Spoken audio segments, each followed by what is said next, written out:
And Pfizer's COVID vaccine booster shot was granted emergency use by the FDA, and now Moderna and J&J are waiting to hear if they too will be given the green light. Our chief health editor, Dr. Partha Nandi, joining us now this afternoon. And Dr. Nandi, Moderna urging the FDA to authorize its booster shot before its advisory group meets this week. But we're hearing that this decision will not be easy. What can you tell us? I agree, it won't be easy. Yeah. Moderna, Linda, is urging the FDA to grant emergency use authorization. The drug maker, they're saying that its vaccine weakens over time and its booster shot increases antibodies and strengthens protection. Now, Moderna submitted the data back to the FDA back in September. However, some questions had been raised. First of all, Moderna's trial had a small sample size, right? Only 171 people were given a booster shot 6 months after the second dose. So not a lot of participants.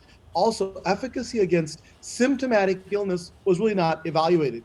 What they did look at were antibody levels, right? So participants in the trial were given 50 microgram doses.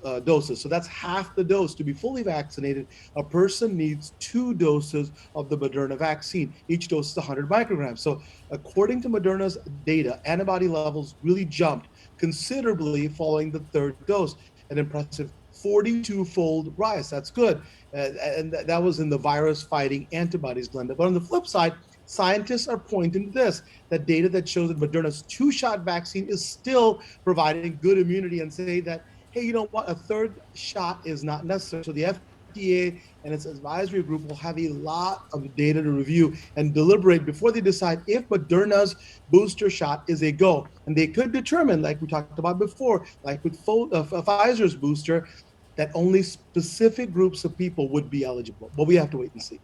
Okay, Doc. And so what about J&J's booster shot? Have you heard about their data?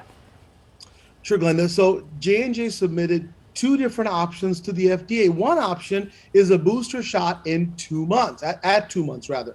The other is at 6 months. Now, the company's data shows that its 1-shot vaccine is still highly effective against COVID-19, about 80% effective at preventing hospitalizations.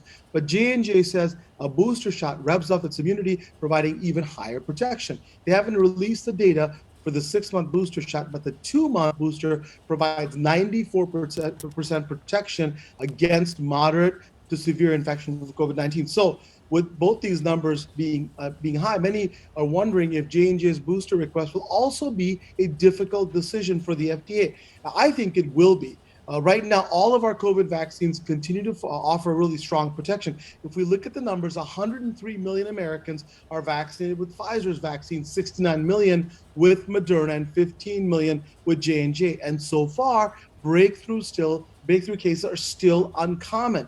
That doesn't mean that certain groups of people, like the elderly and people with immune systems that are weakened, like the immunocompromised, and those with high-risk jobs don't need extra protection. But again, it's up to the FDA and the CDC to scrutinize the data and decide what's best for the American people. But again, I remind you, if you haven't had the vaccine, some people haven't even had the first shots, please go and get it, because that's the way we're going to protect ourselves. But we'll keep you up to date on the decisions for Moderna and J&J as they come.